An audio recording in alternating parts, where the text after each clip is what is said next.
এই মুহূর্তে বাংলাদেশ শিশু হাসপাতালে আছে রিপোর্টার রাশেদ বাপ্পি, সরাসরি যাচ্ছে তার কাছে। বাংলাদেশ শিশু হাসপাতাল ও ইনস্টিটিউট যেহেতু দেশের সবথেকে বড় শিশুদের জন্য বিশেষায়িত চিকিৎসা সেবা প্রতিষ্ঠান, সুতরাং সবার আগে একটি বিষয় পরিষ্কার করতে চাই, সেটি হচ্ছে গতকালকে আগুন লাগার পরে শুধুমাত্র কার্ডিয়াক আইসিইউ ইউনিট বন্ধ থাকলেও বাকি সকল সেবা কিন্তু স্বাভাবিকভাবেই চলছে এবং এই হাসপাতালের কর্তৃপক্ষ যারা আছেন, চিকিৎসা সেবার সঙ্গে যারা জড়িত আছেন, সবাই কিন্তু সেই বিষয়টি সাধারণ জনগণের প্রতি বারবার অনুরোধ করছেন যে সকল সেবা যেহেতু অন্যান্য সেবা যেহেতু স্বাভাবিকভাবে চলছে, সুতরাং কারো কোনো আতঙ্কের কারণ নেই, সেটি কিন্তু বারবারই বলা হচ্ছে। পাশাপাশি একটু জানিয়ে রাখি, এখন পর্যন্ত বা আজকের দিনে শিশু হাসপাতালের যদি কার্যক্রম বলতে হয়, তবে গতকালকার আগুনের ঘটনার পরে এখনও যারা রোগী নিয়ে আছেন, শিশুদের নিয়ে যারা হাসপাতালের বিভিন্ন সেবা নিচ্ছেন, ভর্তি আছেন, সবার মধ্যেই এক ধরনের আতঙ্ক কাজ করছে এবং সবাই আতঙ্কিত অবস্থায় সময় পার করছে। কেননা এক সপ্তাহের ব্যবধানে এড়িয়ে দুইবার আগুন লেগেছে এই হাসপাতালটিতে। যদিও প্রথম আগুনটি খুব বড় কিছু না হলেও গতকালকের আগুনটি কিন্তু মারাত্মক একটি আগুন ছিল,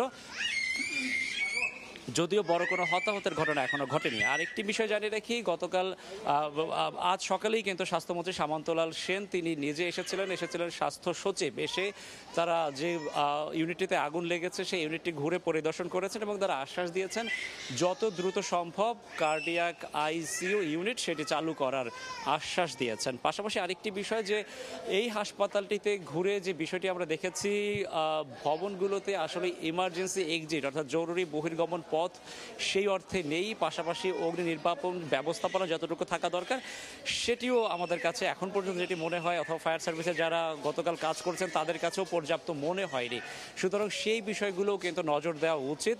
সাধারণ রোগী যারা আছেন তারা কিন্তু বলছেন যে এই বিষয়গুলো নিয়ে তারা আতঙ্ক বোধ করছেন, অর্থাৎ আবারও যদি কোনো অঘটন ঘটে যায় সেক্ষেত্রে এত সংকীর্ণ সিঁড়ি, সেই সংকীর্ণ সিঁড়ি দিয়ে সকল রোগী বা শিশুদের নিয়ে খুব দ্রুত বের হওয়ার যে বিষয়টি সেটি নিশ্চিত করা সম্ভব হবে না, এমন কিন্তু আশঙ্কা তারা করছেন। সুতরাং এই বিষয়গুলোতেও সাধারণ যারা কর্তৃপক্ষ যারা আছেন তারা নজরদারি দেবেন, এই বিষয়টি প্রত্যাশা করছেন রোগীরা। এই ছিল আমার কাছে বাংলাদেশ শিশু হাসপাতাল ইনস্টিটিউট থেকে সবশেষ খবর।